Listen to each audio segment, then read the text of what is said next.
Today's clock is this Junghans gallery wall clock, which was made sometime between 1949 and 1950. It uses the Junghans Werk 259 movement, which is a small, round, 8-day time-only movement, which has a pin pallet lever escapement, and a Geneva stopwork mechanism, which prevents the clock from being overwound.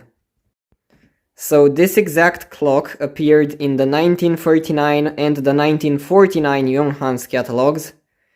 And yes, I know that's like a 10-year difference, but everything from between 1939 and 1949 is missing from the Junghans archive. I have no idea why that is, but World War II might be the reason. Yeah, as I was saying, this clock was featured in 2 different catalogs, and in both apparitions, it doesn't have that regulating square peeking through the dial. Then, in 1950, a very similar clock appears in the Junghans catalog, which has the same case, the same hands, and the same dial layout, which includes the regulating square. However, it has a different font for the numerals, and a different arrangement for the minute ring. As such, my best guess is that this is a transitional clock, which uses the 1949 look and the 1950 regulating square, which is accessed from the front. But, yeah, that's just an assumption. Like, there's a possibility that at some point, some random guy asked Junghans to make a clock like this, which can be regulated from the front, since taking the whole movement out to regulate this thing is rather inconvenient. But, regardless of how it came to be, I'm glad that it is the way it is. It's a very pretty looking clock, which also keeps time reasonably well. I bought it from my local clock shop back in February this year, and I hesitated a bit at first because this is a time-only clock, and buying this meant that I wouldn't have had any money for some more interesting striking clocks which I could have found in the future. Which I didn't, and I don't know, I just liked the way it looked, and the movement inside it is also very nice, so I just went with it, and here it is now. This design goes by 3 different names.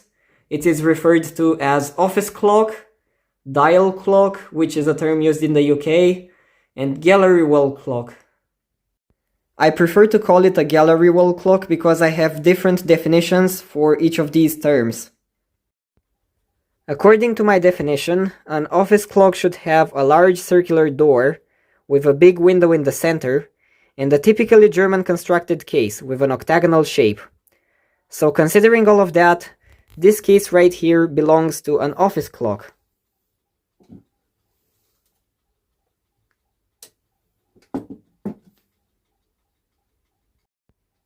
Dial clocks are English office clocks in my eyes, and the only thing that differentiates them from normal office clocks is the shape of the case.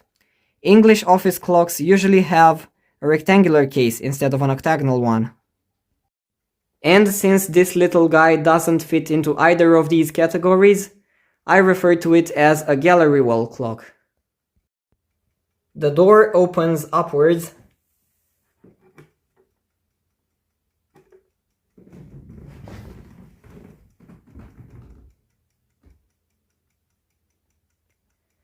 and as you might tell, there's not much to see here.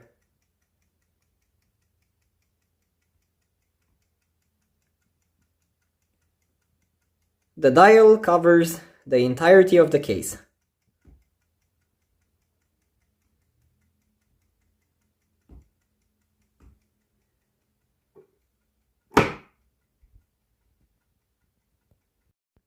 Now I'll let you listen to it ticking for a bit, since I consider that it's very satisfying.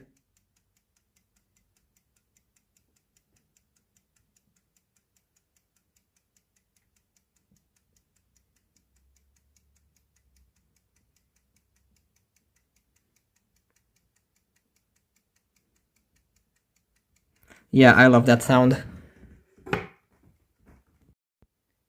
These are the keys that came with it. This is the winding key. And this is an old universal key for pocket watches. And this arbor happens to fit on the regulating square. So I use this to regulate the clock if needed. Okay, now I'll let you see what the movement looks like. And here's the small movement inside the Junghans gallery wall clock. It's a W259, which I think is just a renamed version of the 246.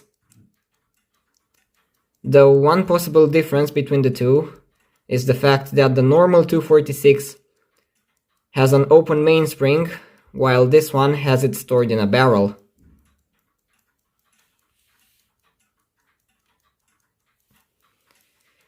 It uses a pin pallet lever escapement, which is right there.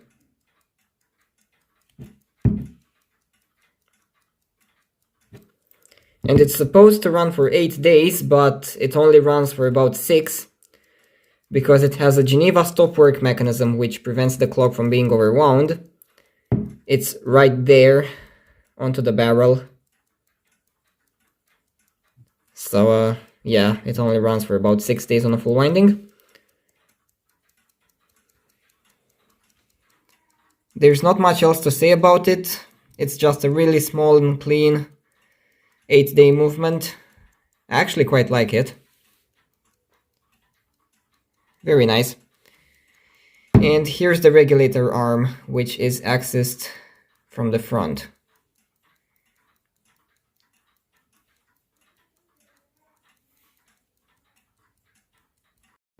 And here's what the empty case looks like.